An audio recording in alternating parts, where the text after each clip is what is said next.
Happy hump day, everybody. It's Patrick from Have Cheetah Will View. Welcome to 8 Questions With. And we have a milestone to celebrate today. This is going to be our 100th show. Yeah, that just came up and snuck up on us. This is our 100th show, and we will be going across the pond. We're doing a doubleheader day as well. Today we are at 2 o'clock. We'll be welcoming in producer, director, and actress Donna Taylor. And then later tonight at 8 o'clock, we'll be back across here, and we'll be talking to rising young actress Bailey Harrington. She is one of the stars of the new movie, The Sawyer Massacre. And as the Texas Chainsaw Massacre movie came out on Netflix, a lot of attention has been focused on the franchise, and so we're going to be talking about that a little bit. There's a new film being made, the Sawyer Massacre, and our guest Bailey Harrington has got herself a role in it, so we'll be talking to her about that. But for now, today, 2 o'clock, we are welcoming producer and director Donna Taylor. It is Women in Horror Month this month, but we're going to do something a little different today as far as that go. We will be talking about women in horror, all right, but a little bit more reality based. We're a little bit more real life, because Donna Taylor is not only is she a writer and a director and a producer, she also makes documentary films. So we'll be talking to her. She's got a new project that she's running in Britain. She's covering the homeless problem over there, because let's face it, the homeless problem seems to be rising. Definitely it's going to be rising in this country, based on what I've been seeing with people, with not being able to afford rents and stuff like that. I mean, it's sketchy. It's really sketchy out there. So I can see a rise of that problem here as well. She also starred in a powerful short film that was directed by our friend Darren James King, called The Edge. And that takes a look at domestic abuse, which is another type of horror, right? I know we're supposed to be doing fantasy all month, women of horror and movies, but sometimes it's good to talk about the real life too. It's important. So we will be, like Donna says, I don't really have any horror films to do. I'm like, oh, but you do. Hi, Michelle. How are you? Welcome. This is the 100th show of 8 Questions With. So I didn't know if anybody would come in today, but I'm glad you're here. Hopefully we'll get a few more people. That'll be awesome. And if you come on in, please say hi, hit the like button. And if you haven't subbed to the channel, please consider doing so. It would be very helpful to us. So Donna Taylor is a powerhouse of a personality. Very driven, very focused, hardworking. Everything you want to see in an artist, right? And oh, no problem, Michelle. That'd be great. I hope everything's going well. So yeah, so that's what's going on today. So Donna will be here in about 10 minutes or so. And of course, our interview with Bailey Harrington will take place tonight at 8 o'clock. But you guys are all here. You guys all want to know what's coming up. Well, I just told you what's coming up today, but I should tell you what's coming up the rest of the month. That'll be fun. Today, tomorrow, we are welcoming in actress Dylan Fawn Harvey. Will be here tomorrow, 8 o'clock. She's the star of Bone Hill Road, Clownado, Dreaming Purple Neon, and a whole host of other crazy horror films. She has worked with Gonzo director Todd Sheets on several projects, and I've been looking forward to this interview with her because she's a firecracker. She's a very nice lady too.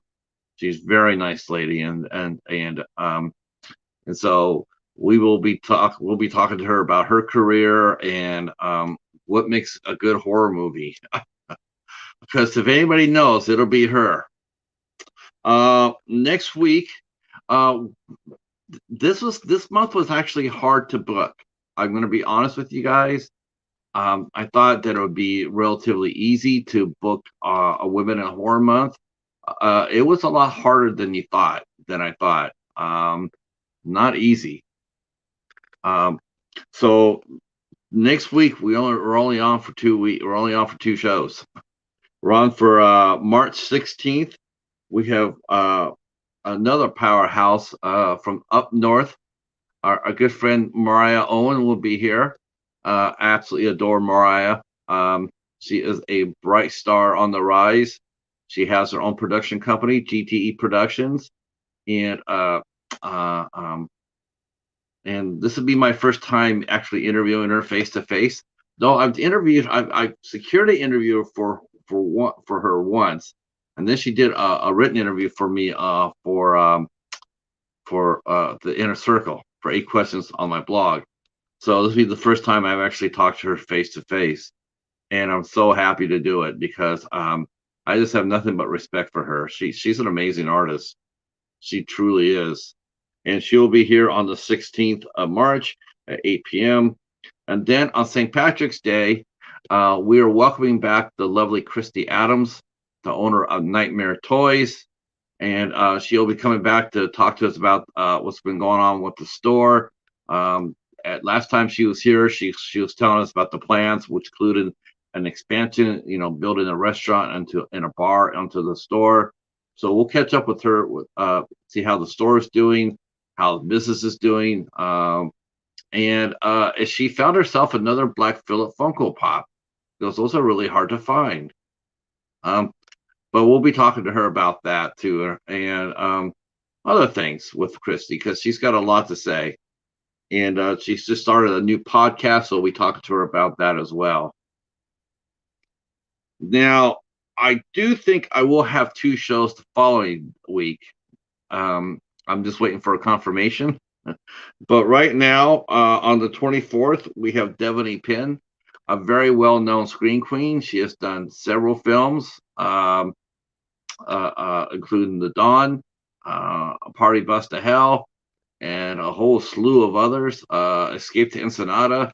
Her and her husband, Brandon, do a lot of movie making together. They just got back from Thailand not that long ago. They filmed 2 movies back to back. She is also a new mom. They had a little girl last year, and so we talking to her a little bit about balancing motherhood with her film career, and yeah, we're talking all sorts of things. So she truly is a powerhouse as well. She's done a ton of movies, and yeah, she's stunning looking too, by the way. I had to say that. Sorry, Brendan. Oh, and she loves cats. So there you go. Okay, and then the last week of March, it's a full month. It's a full month of activities. Last week we have another double header on the 29th. We're going back across the pond to interview Kelly Goody. She'll be back with us. I have a special co-host for that. I hope that she still will be a co-hosting, but either way, I'll have a co-host for that. Then we come back to interview Monique Candelaria at 8 p.m. And then on the 30th, we interview Tatiana Larea at 8 p.m. And then we're going to end up with we're going back out to Vegas, and we'll be interviewing actress Nicole Vegas. So yeah, I'm still pinch hitting, so I'm still trying to find some holes to fill. Waiting for a couple confirmations. It was pretty hard. This was not easy. I think I just got caught behind the ball. I thought I had more time to do it than I did. Next year I will be more ready. I'll be doing this earlier, because I'll be doing this a little bit more earlier, booking a little bit more earlier, so I'll get caught. Hi, Katie. How are you? Of course, those who can, if you care to share us out, that'll be amazing. I appreciate that. Let's see. Wow. Okay, we got 7 people watching, and we got 12 likes. Well, come on in. Don't be shy. Um, uh, there's Hobbs. Hobbs Whore here. Hobbs Whore here. Pumpkins and donuts. That's right. Good. How do you like New York?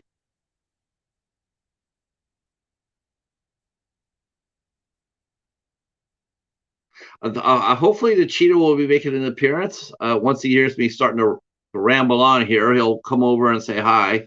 As of right now, I think he is underneath his blanket. It is chilly over here today. It is. It says 42 and sunny, but it feels colder than that. That's for sure. Yeah, Donna Taylor's gonna be fun to talk to. And thanks again last night for just an amazing interview with Spooky Kisses. That was one of the best interviews that we've done here. Wow, I was blown away.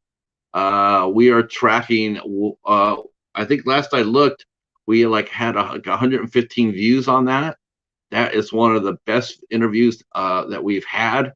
Totally thankful for that. This has been an outstanding month as far as that goes. And here is our guest. So please join me in welcoming Donna Taylor to the stage.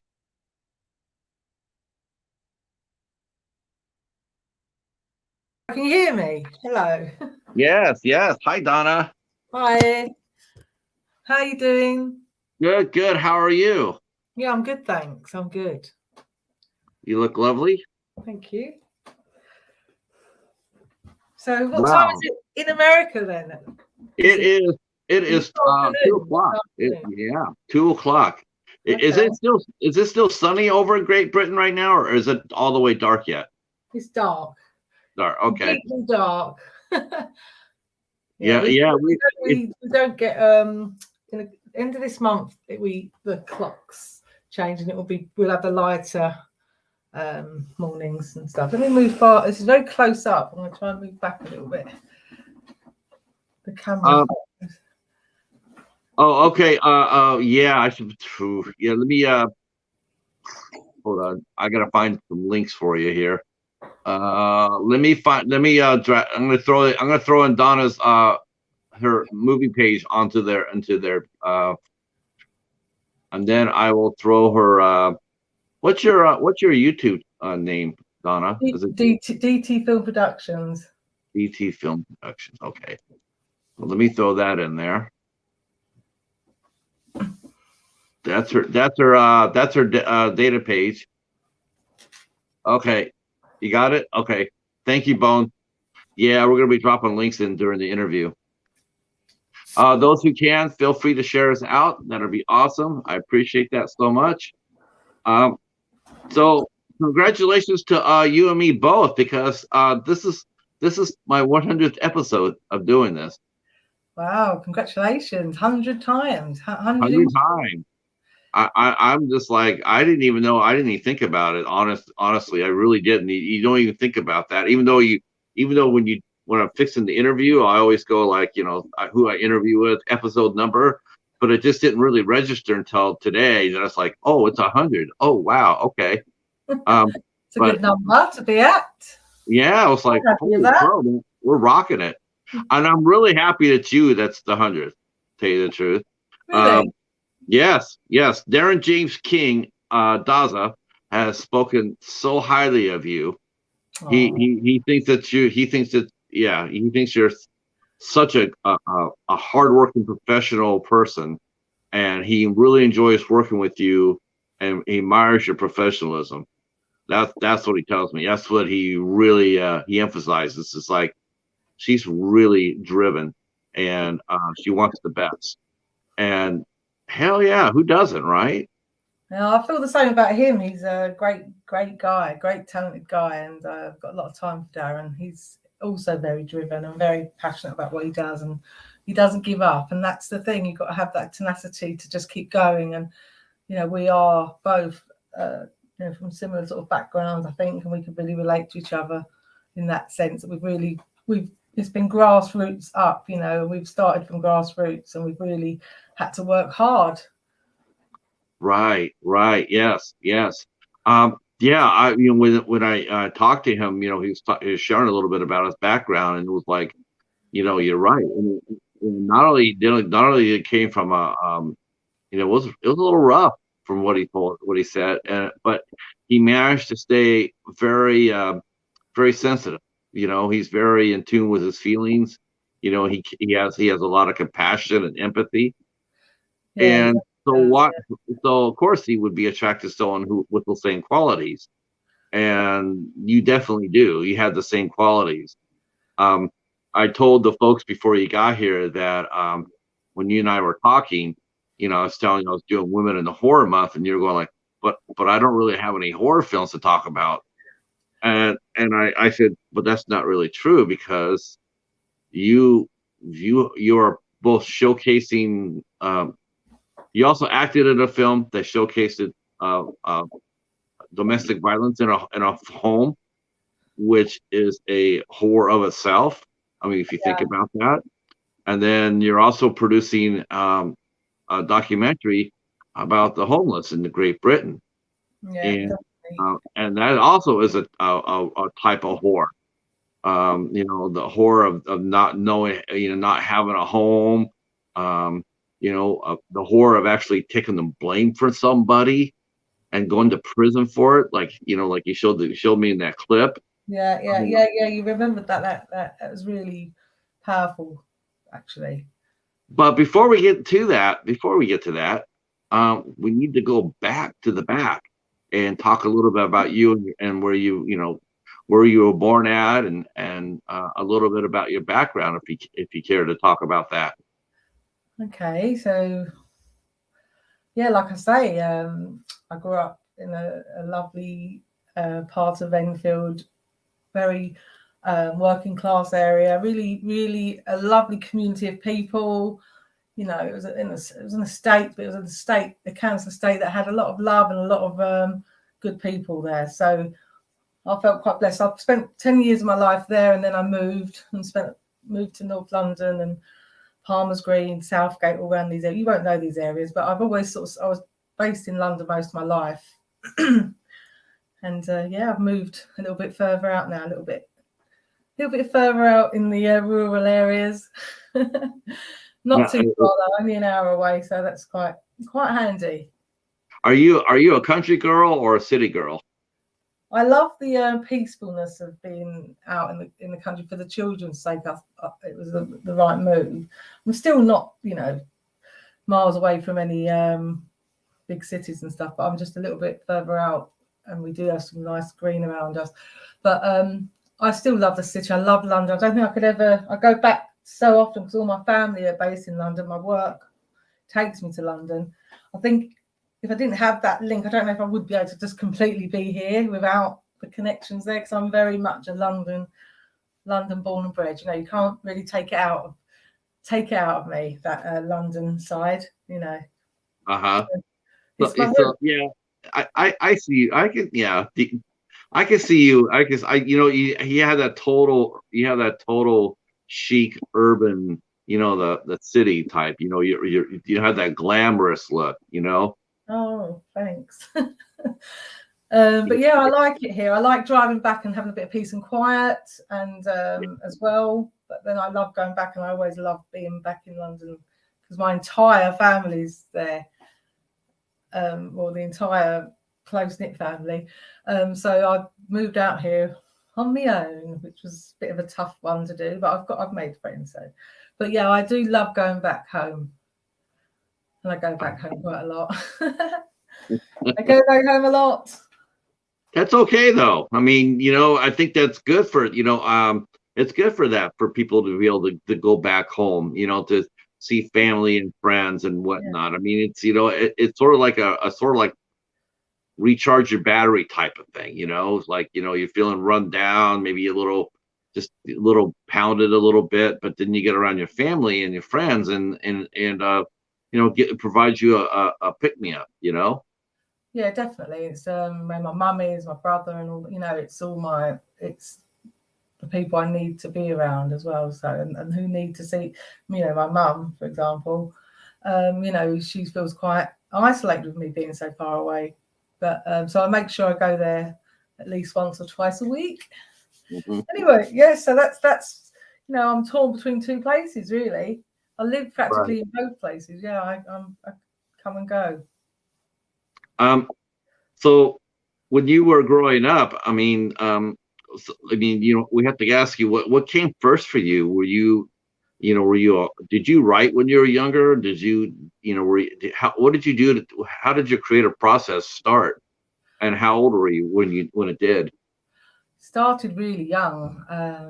I was always from a very young age, I think 5, 6, acting scenes, and then as I got older and started wanting to write poetry, although I wasn't saying I'm the greatest, but I really loved putting my words down on paper and writing and creating and just doing little films and stuff when I was able to. When I was back in my 15, we had a video camera, and then from there it started really. I mean, I was always acting, always getting my mum, my whole family to sit down while I performed the show and stuff like that. That was just part of my childhood. A lot of young people can relate to that are in the arts, I'm sure. It's the process, but I didn't go to drama school at a young age. We're not like little clubs and stuff. We just made our own shows up. Right. Got the family to be the audience, but as I got older, obviously I was able to access more professional, performing arts and stuff. So that was lovely. But growing up, it was just see what you can get the family to gather around. And my mum was always my biggest fan, of my dad and everyone. Come on, let's get you out there doing your shows. Come on. And I used to put the wigs on. I used to really go to town.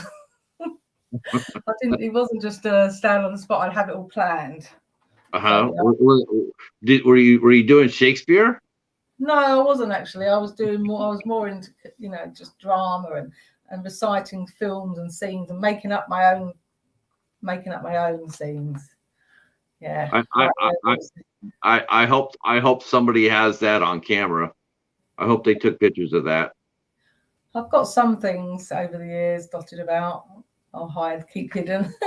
But I have things as I was a bit older, because I think when we were younger there weren't so much. I'm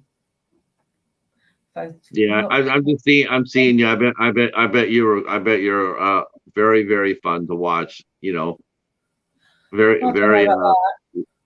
But I used to do a lot of comedy, silly things as well. Because I used to love. I do serious stuff, but always mainly comedy as a youngster. I love the comedy side of things. So yeah. Right. Yes.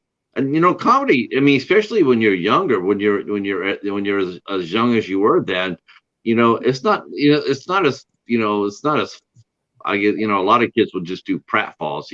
Like my brothers and I, we play around and we just fall down or just fall down. It's like we're looking like Three Stooges. But I'm sure that you were probably a lot more sophisticated than us. I'm sure your comedy. And do you think you've kept that throughout your, as you grew up? Did you retain that comedy streak in you? Well, Do you see yourself as a bit of a? Do you have a little bit of a comedy in you? Well, I did a lot in theatre. In my theatre days, I did lots and lots of comedy roles, and I was always cast in comedy roles because I just loved it and explored different sort of characters and whatever else. But that was something I did do a lot of. So I did more comedy in my theatre, because I was obviously a theatre actress for years. So that was where I sort of seemed to fit more in those days, comedy roles. So I've done a lot more in theatre comedy, not so much in film. I haven't actually really touched it yet much in film. I've done one little pilot, but I haven't really embarked on that yet, because I wanted to make a difference first, and maybe make some films that are really going to hit home and make some contribute a little bit to society, and then later on down the line, once I've found my pathway in film, then I can start dabbling about on the comedy side. So, I mean, do you know, as you're doing your theater, I'm a little surprised when you sit there, you got, you know, they put you in all these comedies. I'm a little surprised at that because your look is, you know, more leading lady, you know, more of the, you know, the romantic lead or the, you know, the lead of a drama more than, you know, comedy. I mean, I could see you doing that first before comedy. Yeah, you didn't see me with my wigs on. Oh, so So you didn't see me with my. I used to sort of wear the glasses and the wigs, and obviously depending on the character, so you sort of change yourself. So that really helped you to get into the character. So I loved a wig. I'm known for that. I've got a whole bag. I think I've still got a whole bag full. But character sort of acting, comedy acting, and that helps you sort of switch out of the role, you know, into the comedy. But yeah, that's fun. I love. All know me for my love of wigs. I was gonna say, I was gonna say that probably the only way they could probably get away with it, you know, is to dress up and hide, you know, disguise yourself because I mean, yeah, I mean, like I said, I mean, if I go there and I see you as you are now, you know, even though I know you may have the chops, it's not the first thing I think of.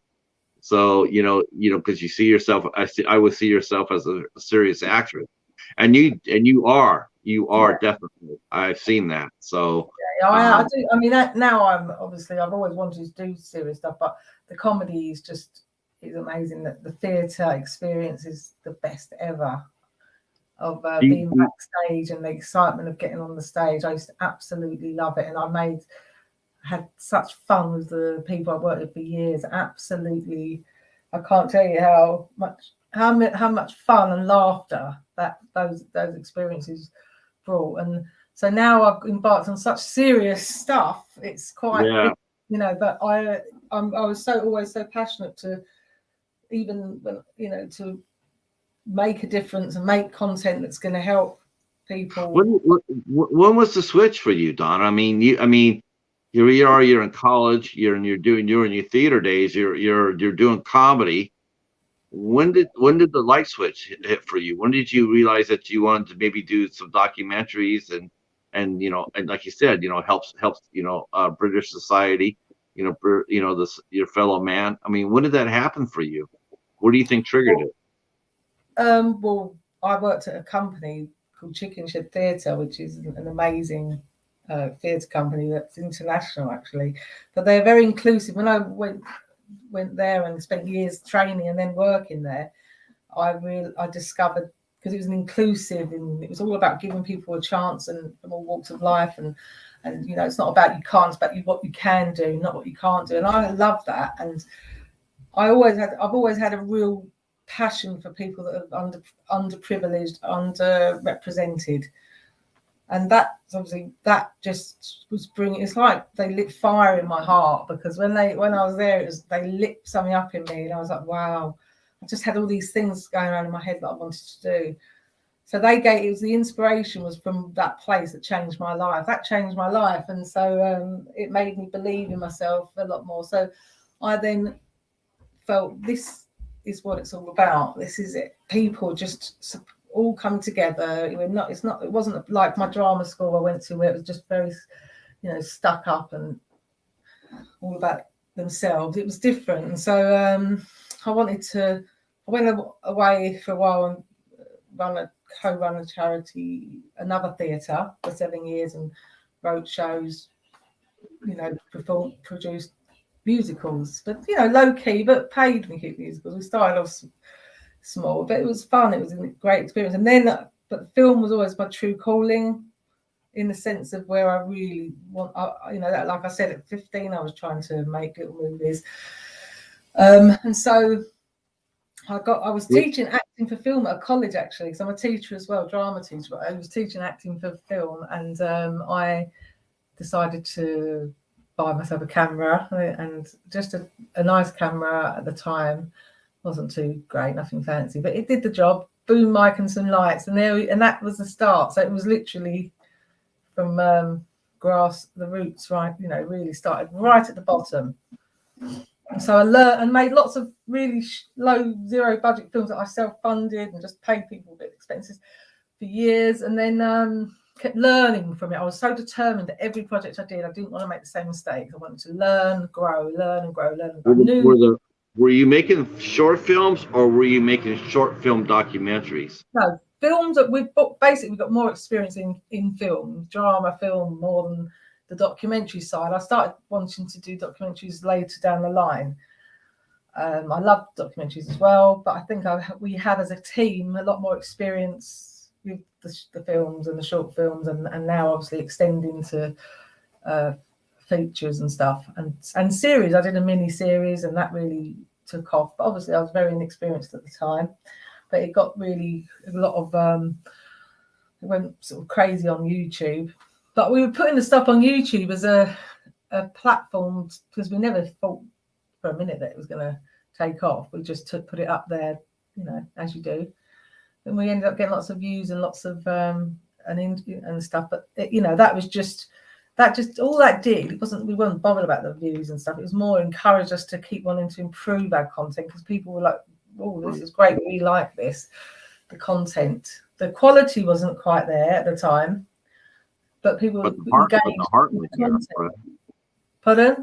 But the heart was there. I've seen a lot of short films, and they might not be, all of that. But the fact of the matter is that, if there's heart behind it, if there's effort behind it, and you can see that, or you can see that maybe they didn't have very much money, maybe they had a couple of $1,000, but if they put all that money onto the screen, you can forgive the inexperience. You could take that, stride, like that's to be expected, And exactly, it's part of the process, and you have to embrace that. You can't be embarrassed of where you were. It's where you've come to and what you've achieved, how it's all about learning and growing. You can't just get to the destination without the journey, can you? So I couldn't just suddenly be trying to get commissions at BBC when I first started out. It wouldn't be possible. My films were terribly amateur, and so we had to go through all the years of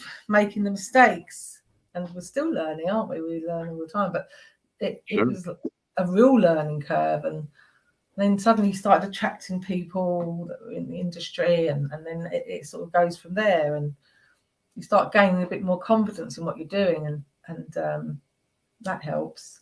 And it's just more the fact that that they're impacting people. That's what is the key to it. If you feel that your film's made a difference and touched someone.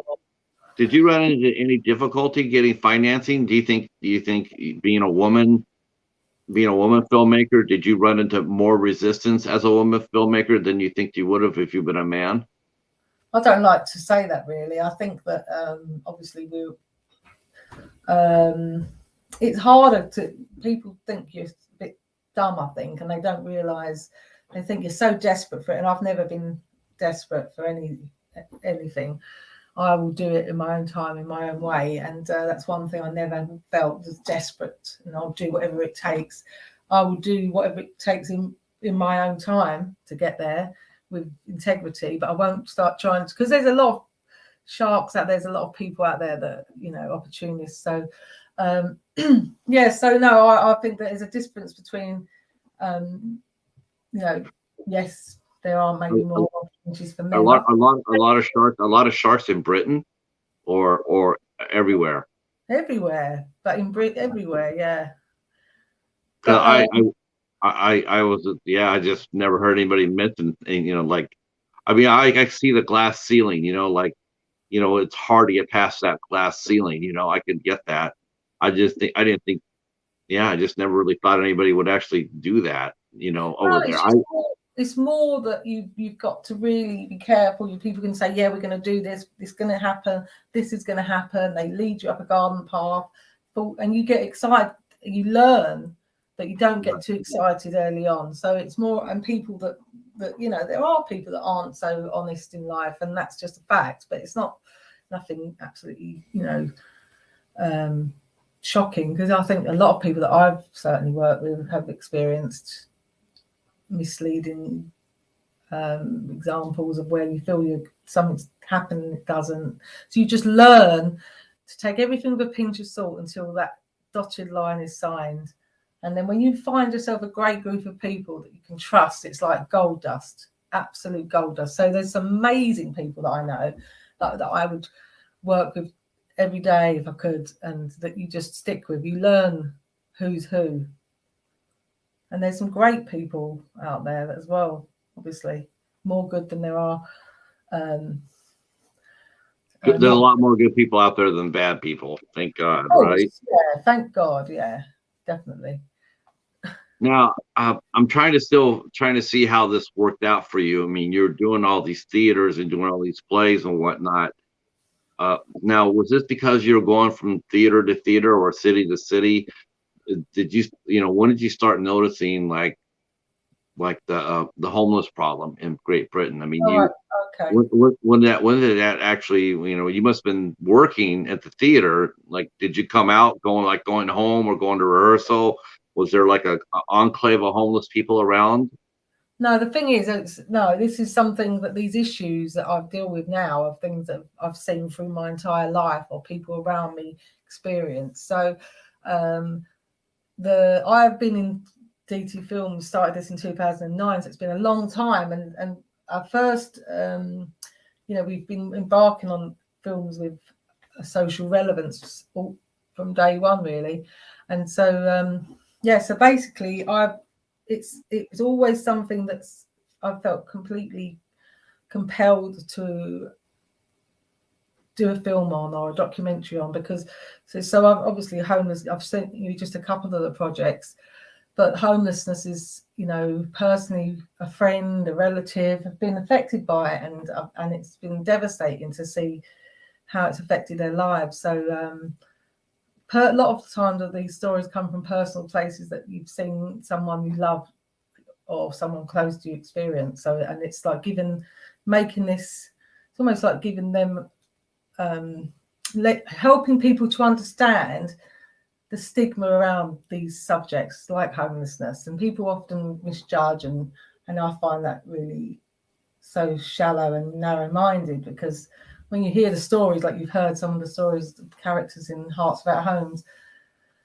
anyone can fall on this. And I really I like to show the goodness within these people that are always either the scapegoats of society, or and that's so common with all the different topics we work with: homelessness, working class families, domestic abuse. It can happen to anyone. Again, with domestic abuse, it's not a status thing. It happens to people. Yeah. You'd be surprised.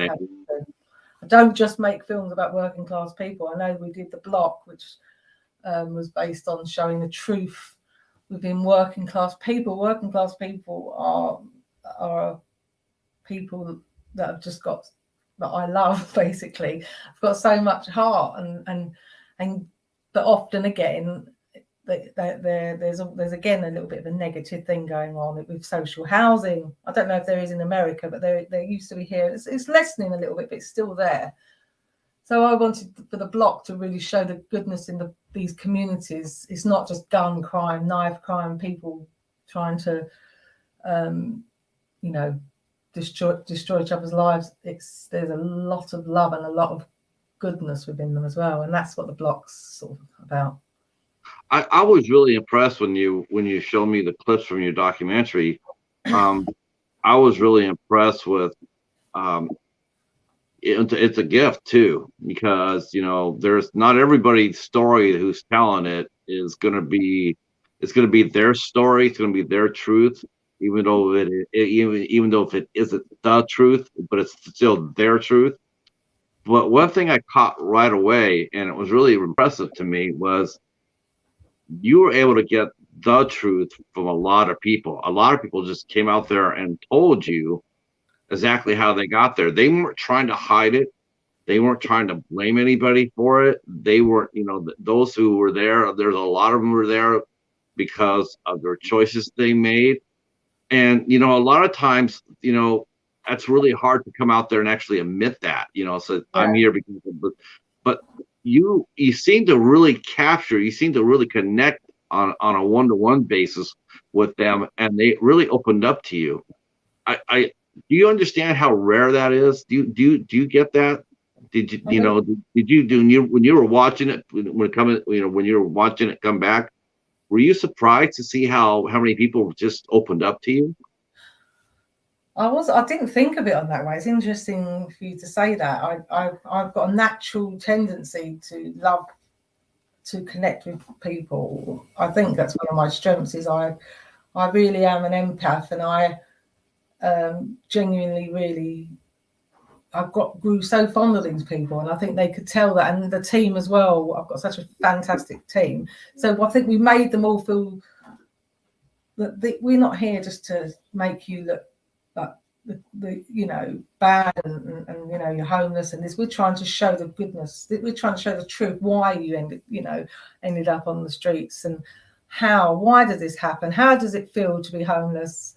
And see it from a different angle, because we don't often see and understand how it feels and how hard it is and how easy it is, and the sort of people it happens to. It can happen to anyone. And when you see that, I think it really, it's changed. People have seen it and they said it's changed my point of view and feelings about homeless people, and that's great. And I went back and we showed the film to the homeless. Obviously it's a concept trailer. We're making the full film very soon. I'm so excited.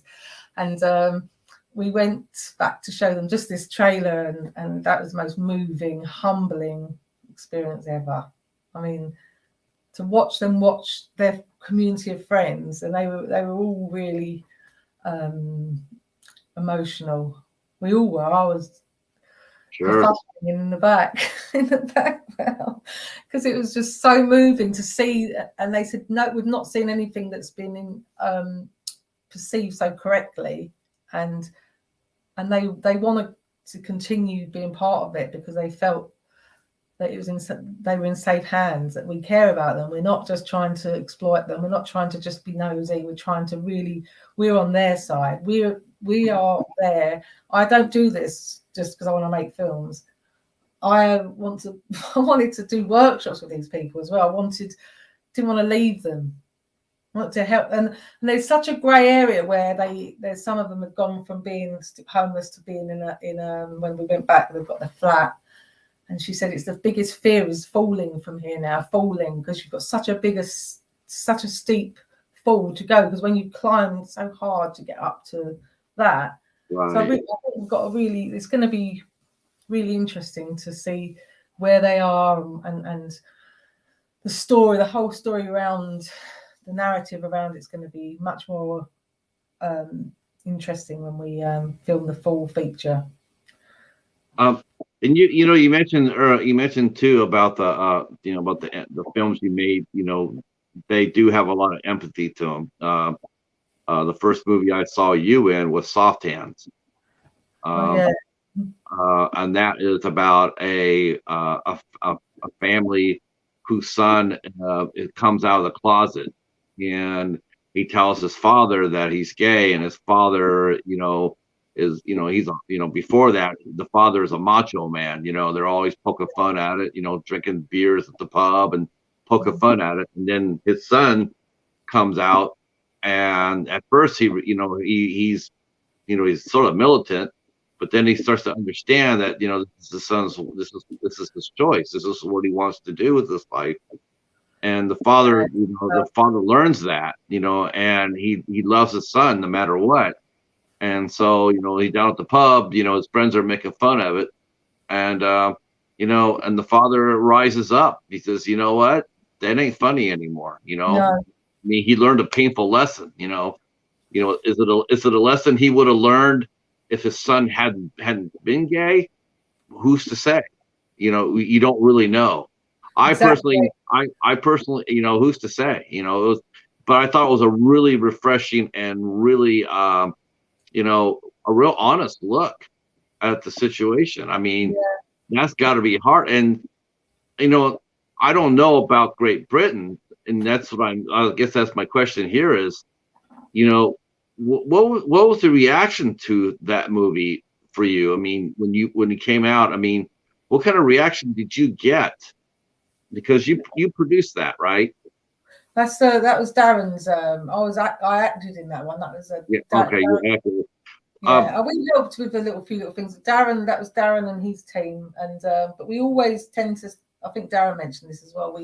We help each other where we can, but Yes.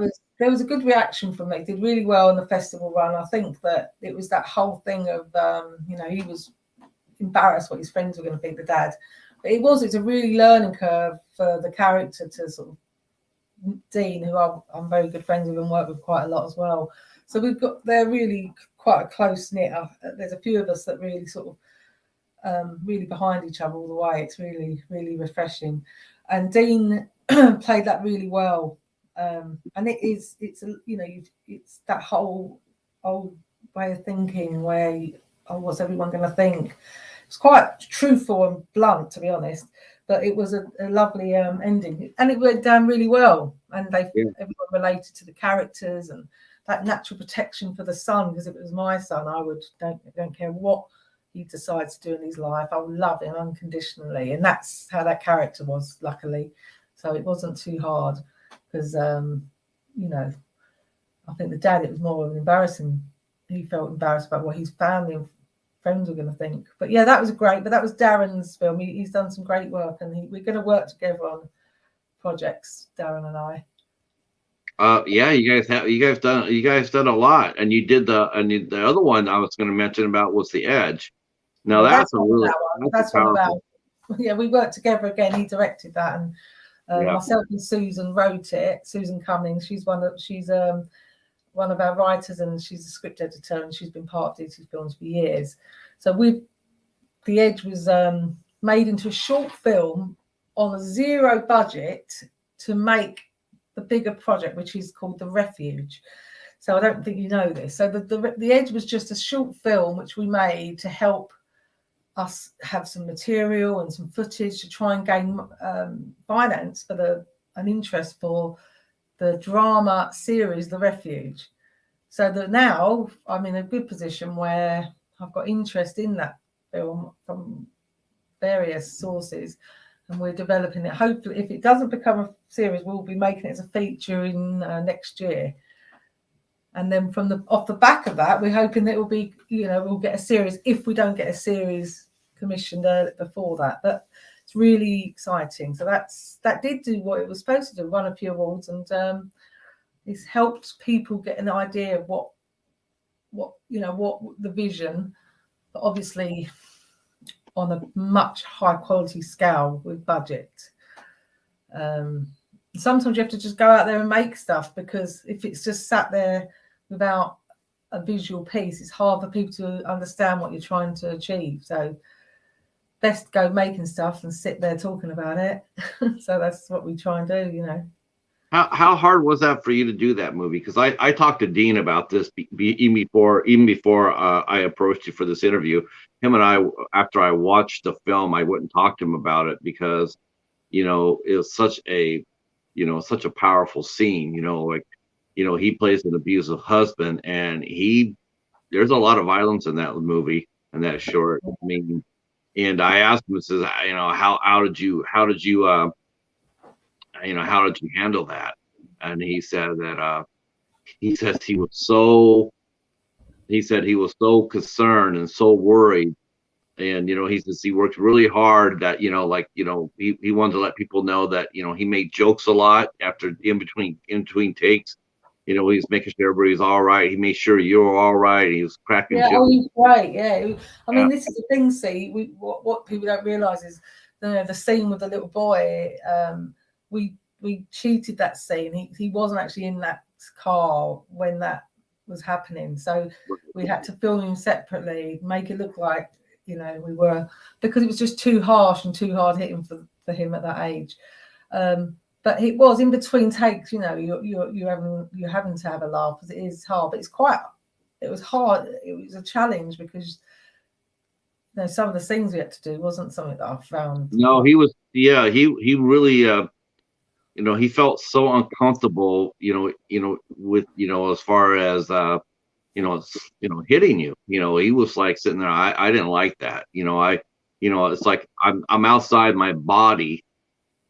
I think, Yeah. how did he say? He was like outside his body. He's like, I don't know who that person was when I was acting. I'm an actor, yes, but I'm outside my body watching that. He's slapping you around. He's like, I don't know. It's hard to connect me with that character in the sense like it's what he's doing is just so against my nature.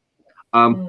I think sometimes actors, when you get put in that position where you have to play such an unpleasant role, it's got to be really daunting and really like, you got to be careful too, because it's like roles like that, because especially if you have empathy, if you're an empath, Yeah. it affects you a lot more than just normal. Well, yeah, and exactly. And I've known many people over the years that have been for it, and so I really want to try. I think we both did. It was really important to us to try and give it the truth it deserved, and we're not trying to sensationalize violence as the last thing we want to do. And I think that it was quite hard hitting, but it was, it wasn't. How can I, for the future projects, we want to, that's one kind of, so many different kinds of abuse. Not everything is physical, and we really want to. No. That was just one aspect of his character. He was very controlling as well, wasn't he? And he was a very, very controlling character. Yeah, you're right. I mean, it is, yeah, because he did show that too. It did show more than just the physical. I mean, a lot of people say, there's this physical domestic abuse, but there's psychological too. I mean, that's just as this is much damaging as it is the physical. It's words hurt, and they hurt a lot. I mean, I know people that have had mental abuse, and that's been worse in a way, because it's literally made them feel they're going insane. So living with a narcissistic character that's just a narcissist that's just controlling and making them feel that they're the crazy ones. So it can be worse. And so in the film The Refuge, we've got so many characters and they're so diverse in what their stories are. And it's not all doom and gloom. It's not all violence. It's about the survival of domestic abuse. So from the edge. But what is The Refuge? I mean, what is like a word for a shelter? It's a woman. Yes, it's The Refuge is like a shelter for women who are escaping an abusive home. Okay. And so, but I really feel strongly about not just talking about and writing about women abuse. So we've got all the story encompasses so much of that we don't miss a thing. I think it's so important that we don't just bang the drum for the women, but that they're men, there's same-sex relationships, young people. There's such a huge, the stats for young people, and they're not even aware that they're being, that there's abuse happening. It's funny. It's funny. It's like, we legalized gay marriage here in the United States, and now gay people are allowed to marry as they should have been. And the thing that it was is like it was so it felt sort of heartbreaking in a sense, because you were watching them be so damn excited to be able to do something like that, like to actually get married. It was so exciting for them, and at the same time you're sitting there going like, you're going to be experiencing the same problems that we have here, marital couples. You're going to go through all that. It's not going to be Shangri-La. It's going to be hard work, and not everyone's going to make it. And I just remember so many like celebrities were getting married, same-sex marriage, then you watch them crash and burn. 2 years, like a couple years later, they were divorcing already. It's just like, welcome to the real world. This is how it goes. Not everything is peaches and cream. No, definitely not in any. It's just real people at the end of the day, and it isn't always a great turnout. But that's that. I didn't know if you knew the background to that was sort of a lead on. So that was a film to help make the actual film. Right, it was a pitch film. Yeah, I get it. Yeah, But so it was really well done. It was really well done. I mean, it could stand alone on itself, other than the pitch. Yeah, thank you. I appreciate that. I mean, I technique really is do. good. I was always very critical because I'm a bit of a perfectionist. I want to make sure that everything. We did the block. I'm not sure you've seen that. I don't think you've got the chance to see No, I that. haven't seen that one yet. No, but we managed to get a higher budget and everything else. Not massive, again, very small, but having some budget and all the post production is key. So the sound mix, the grading, is so key. So now Darren and I, and we always say, as long as we don't mind shooting a film, we can do it on, as a few of us, but for next to nothing.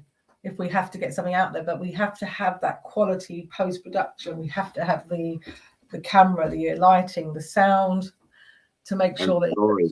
What's more important to you, Donna? What's more important to you? The technical aspect of the film, the lighting and the shooting, the casting or whatnot. Is what's most important? That technical aspect of the film, the budget of the film, or the story of the film? What's most important to you? What's important has to be the story, because if you don't have a good story, you can use as much lighting as you like to make it look amazing. If you haven't got a story that's going to capture people, engage people, I've seen people that have spent 60 grand, 70 grand on a short film where you're just sort of stunned, because you think, oh God, what we could have done for 60 grand. So it looks all glossy and everything else, but if the story and the acting aren't there, you've got nothing. So you've got nothing.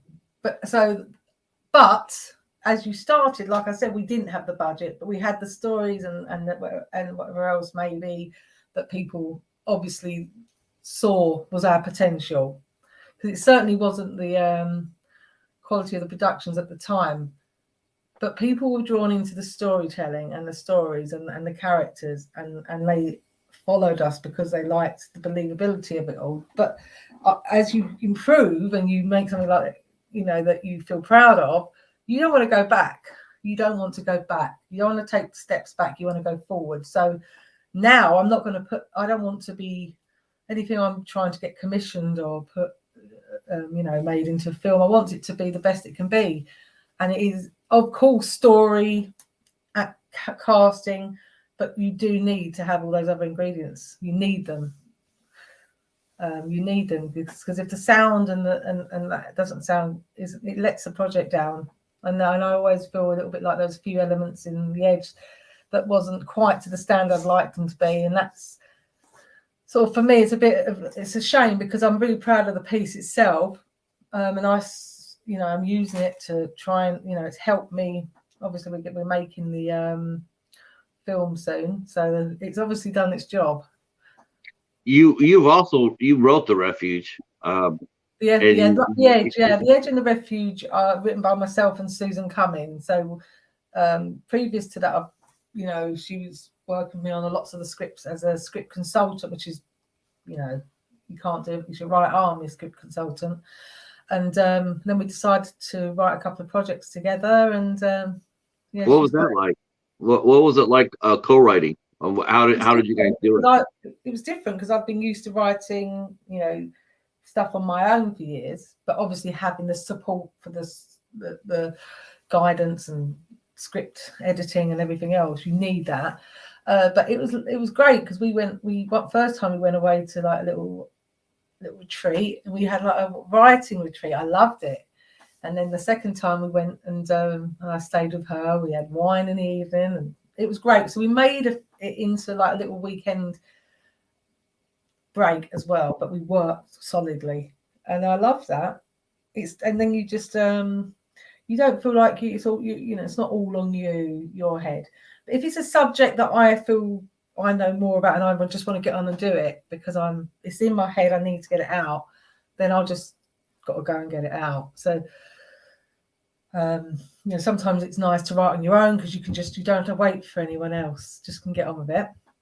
Do you like to write alone? I mean, were you guys in the same room together, or were you guys? No, we were together, but we were together, and I really enjoyed it. And I'm more as time's gone on. I love bit collaborative work. I think it's great if you can do it, and you've got, I've got a few projects and stuff that I've written on my own and whatever else, but you're never on your own because it's all collaborative, because you've always got the other people that are reading and giving you some support, giving you feedback, proofreading, suggestions. So there's always a team. I'm a team player. I like working as a team because you're stronger together. But yeah, me and Sue wrote in the same room. So because they were both films we wrote with shorts, 20-minute, half-hour shorts. She did The Absence with me as well, which was another short film, but that was more for an educational purpose. And then over that weekend we finished it. Then we just kept sending it back to each other and improving it, and that was great. And we'll be obviously now developing the full feature stroke series for it. So we've got other people involved as well that are going to help with the script consulting. So we're going to get started with that soon. So while we're preparing for our feature film in August, so we've got an exciting year ahead with filmmaking this year. So teamed up with a really great filmmaker. We're co-producing my first feature film. Will you be able to maintain the balance you're doing hearts, doing documentary series, and you're doing features? Are you gonna be able to maintain the balance between documentary and creativeness? The dramas. That seems to be that would be a hard walk. Really? I think that we plan it as long as we plan our projects meticulously. We meet every single week and we plan. And so when we've already done the trailer, we've got everything in place for the Hearts of Our Homes, the homeless project. So it's about structure, planning, knowing exactly what you're doing, your time frame you're doing it in. But at the same time, because I'm doing this full time now, I'm developing and preparing Dragged Up Dirty, the script, the locations. So we work with both projects, and then so it's my team are fantastic. I love them. They're so planned, and we've got everyone. They're all passionate. So we're all doing our little bit, and so we're planning more ahead. I mean, usually for feature film, you'd spend less time, maybe 6 weeks pre-production. We're really gonna we're gonna make sure there's not a stone left unturned. Because we are looking at doing 2 to 3 projects a year. We've got a slate of films that we're making now. All the films we've been developing over years and over lockdown as well. We've finally, we've got a timeline to do them. You mentioned something before. I was going to ask you. You mentioned commission. What is the commission? Pardon? What is commission? You mentioned about getting your film commissioned. What is so what is it? It's approaching all the big channels, the big TV terrestrial channels, Sky and things. Yeah, because I know over in Britain and Ireland and Scotland, they have like film that you get money from you get money for your films from the government, right? I mean, they help you sponsor some of your films. Is that part of the deal? No, we've got no government funding as yet. I have a great person behind me who's backing my company now, so that's really exciting. And so I'm finally taking a step away from all my other stuff and working, fully focusing on the projects and DT Films and making sure everything is operating. So we approach different broadcasters and commissioners and hope for the commission. So that means then we can develop it into a series. But at the moment we've got lots of different irons in the fire and lots of opportunities that I can't mention quite yet, but I can mention that we are definitely making Dragged Up Dirty in August, and we are shooting May, like April, May. We're shooting Hearts Without Homes, so that's great. And then there's already distribution for that, so that's yeah. I was going to ask you, what is distributing like over in Britain now? I mean, are there places that will distribute your films, or it seems like distributors these days they're almost becoming an endangered species? Well, they are commissioning. That's why we're trying to not only get films commissioned, distributed overseas. We are looking at all the different streamlines and channels, and so we're tapping on every single door, you see.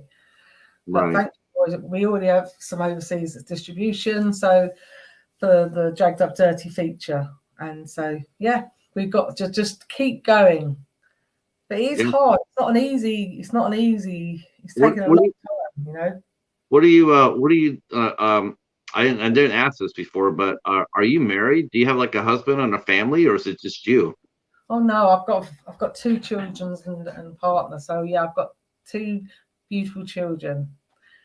Not such young children now. They're a bit older now. So a teenager and a daughter of 20. Wow, no way. Really? Yeah. Oh my God. Wow. That's amazing. I have a daughter of 20. I'm very proud of my Is she going to get into the business too? You never know. I mean, she's been in a few films, but I'm not going to push her into it. I want to give opportunities to the people that are passionate, like I always was passionate. And I think where she's been raised with it in her life from a child, both of the kids are just they're so behind me, but they're not. It's what they've been used to all their life. If it was not theatre, they were hanging around with me while I was running the theatre. If it was not, so they don't they take it in their stride, but they're not really. I think my son more. So they're not in awe. I mean they must be cool though. They sit there and say, "Wow, your mom is really cool. What does she do?" And oh, my mom's a movie producer. No, they don't. They're very humble about it. I think because they just see me as mum. But I bet their friends are. I bet their friends are impressed. Oh, I think my son more so might be a little bit more. I remember he was at school and he was little, and his teacher said, all he does is talk about you and says you're his inspiration because you help people. And he was only like 6 or 7 at the time. And I was like, oh. So out of the mouth of babes. I mean, yeah, I think it's pretty fair. He's pretty perceptive because, yeah, I think you are an inspiration to people. I mean, I think you are. I mean, the projects you make are, I mean, it's easy to go after. It's easy to go after the big ring, to make the big blockbuster, to go out there and, and try to get the next big thing. It takes a lot of courage and creativity to sit there and say, I'm going to do a movie about homeless. I'm going to do a documentary about homelessness, or I'm going to do a feature film about, what it's like with a gay child coming out of the closet. That's not exactly, blockbuster movies, not unless you get the super big names in it. But as far as independent films go, that doesn't really, well, what's your movie about? Well, it's about the son. I mean, a lot of film companies or distributors, they'll just get glazy-eyed. But I think it takes courage to go ahead and sit there and say, this is a story that needs to be told. Yeah, well, this is it. I mean, I'm passionate about that. All the stories, we've got one on, youth homelessness, young people in hostels. Every topic I feel so passionate about, every single one of them. So I will push them until I get them made, because I believe that every one of them, like there's those kids that they also need their stories told. But the thing is, we're not just we want to make these into really, quality projects that are gonna, it's not just social social films. It's we want them to be quality. We want people to really be able to relate to the characters, but also give them the excitement that they need, the entertainment, the edge, the twists, the turns. That's important.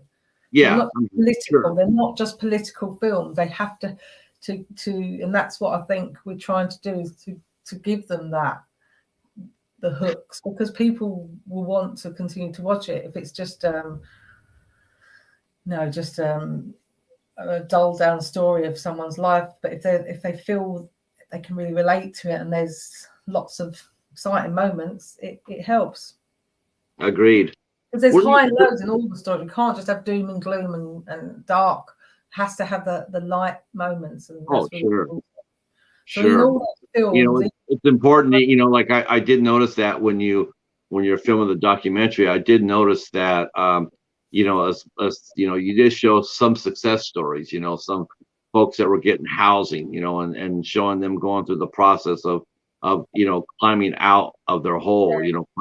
You did show that. I think it's important. It's 100%. Because I think what's every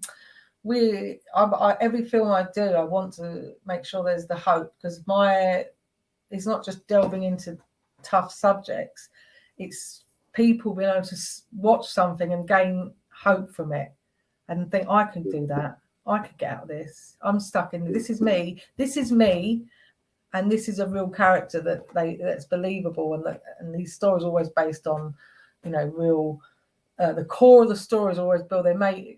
Are based on real life situations that happen to people. So we need people to be able to relate to these characters, because if they can relate to them, see a reflection of themselves, they'll feel like, well, that's me, that's like me, and I can do this. And so with the homeless people, to see that this couple that are smiling and they've got their flat, that is the most beautiful thing to see. And when I saw them and they saw the video again, the homeless video, they were like, we've been entertaining, looking after everyone else, feeding other homeless people, and it was just so lovely. And I want to document those moments, because it is, when you see the way they are with one another and how they just look out for each other, it is priceless. Where did you go? I'm just curious about this.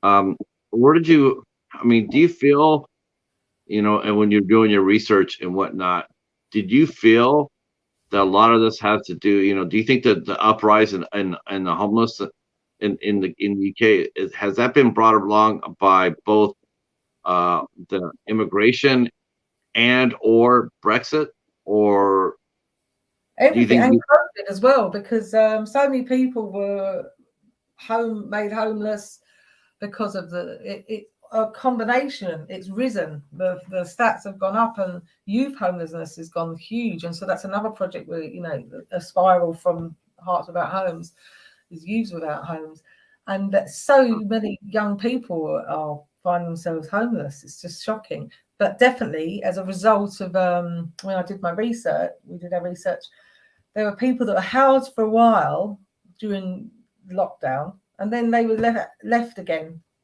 chucked out again, and left to their own devices. So a temporary place, but then back on the streets.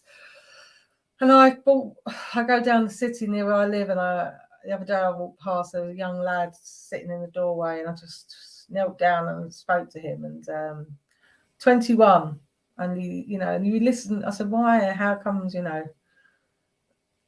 I said, I'm doing a film and stuff, because I like them to, it's horrible. They always feel that they said everyone looks down on you.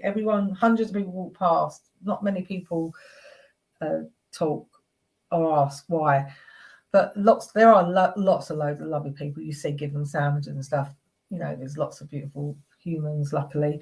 But this kid's mum and dad, split up. One's moved here. Mum's in a hostel, problems. He's on his own. 21. And I just... It's hard. It's not as easy as just walk up to somebody, sit there and say, you're 21 years old. You're in the prime of your youth. Get a job. It's like a lot of times the people will say that over here. They'll sit there and they'll see someone who's panhandling or whatnot, and they'll sit there and say, get a job. And it's like, if they knew exactly what it would take to get a job, they wouldn't be saying it, because it takes a lot. You have to have an address.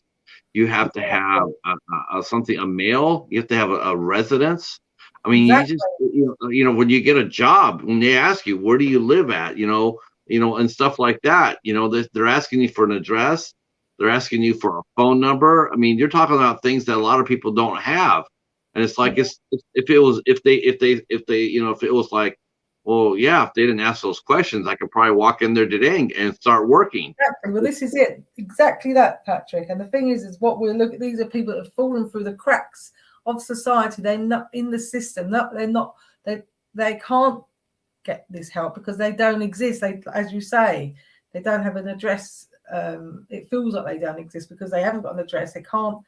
So they're stuck in this hole. But this place that are helping them, which is based at Kindness Kitchen, where it was all set, the St. Vincent's venue that in Southend, that they are amazing. So they're helping build these people's lives up. They help them with application forms. They help them with courses. So one of the guys there, homeless young man, very intelligent. He didn't get involved in the trailer because he was worried. After watching, he was due to be part of one of the stories we told. When he watched it, he was so, touched, and he wants to be involved now because he could see that what we were doing was in the right way. And right. So now I think he would want to share his story. And this guy's training to be a teacher. He's clever, he's bright, and I think it's such a powerful insight into how these people are, this amazing place, these places that are rebuilding the lives. And when you see that there are people that have got their flat and they are happy and they've stayed there, they've not fallen back down. And that's because there's constant love and support, the care. People need to feel, if you're feeling on your own completely isolated, you just give up in the end. But if there's people around you that care, it makes a hell of a difference. So even us going there, one of the ladies was like, I just can't wait for you to come back. You can come to my house. She was so excited. And right. It's lovely to tell her story, keep it going. What is the drug problem like over in Great Britain? Is it really bad like it is here? I mean, it's horrible here.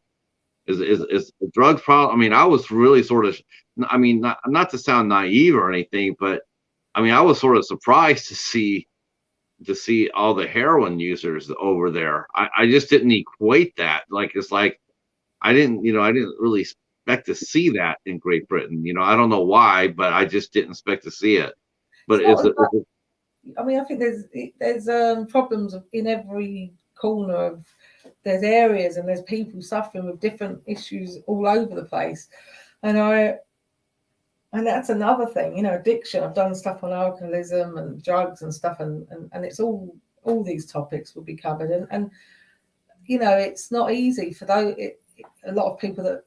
One of the characters in the film that was turned to drugs. Sometimes it's all that misunderstanding of that as well. I think there's always a story, isn't there? And there's always a reason. And obviously the majority, what I think here in the UK, it's not, I wouldn't say it's as bad as maybe what you experience over in America. It's terrible here. But it is bad. But I think that, I haven't researched so much into that at the moment. I've been more focused on all these topics that I've been working on. So I haven't really kept up to date with the stats for that. But, it's young people obviously struggling a lot nowadays. So there's a lot of other issues. Drugs are one of them. Eating disorders. There's so much going on in our society. These mental health. Yeah. So I've got, all these topics. You guys suffered a great deal during the pandemic. I mean, you guys suffered horrible over there. Your whole medical system was just, I mean, I heard stories from different people. It was a nightmare. I know you have national health but that system was just wiped out. You guys didn't have, I'm sure a lot of people fell through the cracks. Oh, loads of people, and so many different ways, lost their homes, lost their jobs. Mm-hmm. And so now we are doing another project called a couple of mental health projects as well, but not around, but how on young people, the rise in mental health in young people is shocking, and we have to find ways to help them and so that's my next mission as well. So I tell you one thing they could do for themselves, and I'm serious about this. I really believe this. I really think that they really want to improve their mental health. They need to unplug the games, the video games. They need to unplug those things. They really do. I don't, I sit here and I see some gamers on YouTube. Oh my gosh. I mean, I just don't know how they do it. They'll sit there and they'll play all those war games, all those violent games over and over and over. And it's just like, I don't get it. I truly don't understand it. I mean, I love playing games too, but I couldn't sit there for hours on end and get there and just like, and then they don't go outside. They don't go outside. They don't play. They don't, it was just like, wow. When I was a kid, I went outside and played football any chance I got. Ride my bicycle. So did we. But the thing is, I think when the kids there's a lot more people turning to create their creative side during this period. But with regards to my son, for example, he loves he if he didn't have that outlet talking to his friends on the game during that time, I think that would have really impacted him. So that was the only godsend there was. But obviously spending more time as family, we watched more films, we went on walks. So it's about balance, isn't it? It's a balance. Yeah. But it's the whole thing of anxiety it's causing a lot of youngsters. But it's so unbalanced now. I mean, it has been for years. It's been so unbalanced. It's like over and over and over. It's like, you want to get outside. You want to go outside and play, and go outside, like you said, go for a walk and go outside and play. I mean, a lot of kids, it's sort of sad. It's like, I saw this in this scene I saw a scene in a movie, Adam Sandler movie, where his son's at the water at the edge of the lake, and they're throwing rocks, to skip it, and he's sitting there and he's telling his son, like, go ahead, pick up a rock and throw it, just to throw it, just throw it out there. And his son didn't even know how to play, but he could operate a cell phone, but he didn't understand the concept of picking up a rock and throwing it and making it skip.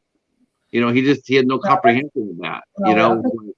Yeah, I do get what you're saying. I mean, we had a lot more. All we did was play out as kids and things like that. But I think it's important that there's more available for young people, and that's something that there needs to be more access for them to have different things. But will people actually do that? I mean, I know people are saying, well, if we make a youth center for the kids, they'll come out, and it's like, okay, you can make a youth center, but how are you going to get the kids there? I mean, how are you going to get them to go out there and do crafts or write poetry or do theater or stuff like that? How do you get them to, because the more, or read, reading is a great thing to help mental health. I mean, everybody wants to sit there and say, I have mental health issues. And it's like, well, you got it, but you could also heal it.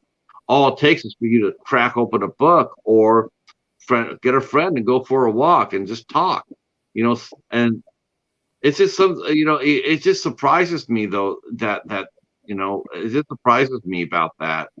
It's like, I mean, you and I, I'm sure I'm much older than you, but still we got outside, we played, we read, we played with our friends, we rode bicycles and all that, played football, basketball, soccer. I mean, all that. And it's like, even now in my subdivision where I'm at, where I live at, I hardly hear, even during the summer, I hardly hear any kids outside. I hardly hear them at all because they're always inside. Yeah, well, that's not helpful though, is it? A lot of that is the way that they've been locked down for couple of years, so they get Oh, used to it. this is even before the pandemic. This is even way before the pandemic. I would sit here and I would, I wouldn't hear anything. And that's the problem. It's like it was too quiet, it's like on the weekend, I expecting kids to be riding their bicycles up and down the street or playing catch, or throwing football, throwing football around and stuff like that. It's fascinating, and But then there's another side to that those parents are worried about letting their children out on when there's so much going on the streets and they're hearing about these crimes. So you just want to keep, your kids wrapped up at home. It's not like it used to be, and that's the sad thing. I mean, they need to have more outdoor things going on that interest the young people to draw them in, I think. But we'll try and put the world to rights in our own way, but we'll see how we get on. But it is different times, isn't it? Hi, Anna. Hi, Stephen. I got one last question for you before I let you go. I know I have you on I know we can't talk along. I just want to know one thing. What does Donna do to unplug? I mean, what do you do for your mental health? What kind of activities do you like to do? I like to do my exercise and socialize with friends and family, and what else do I do? I like to go to the gym and the spa and just relax. So I do need that because I do get very caught up in the work, and it's always so much to do. And spending time with people you love, it's important.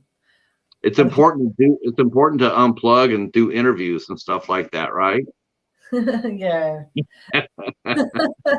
But thank you so much, Patrick. Oh, Donna, it's been an honor. Thank you so much. I really enjoy this conversation very much. Thank you. Yeah, this was great. I can't thank you enough.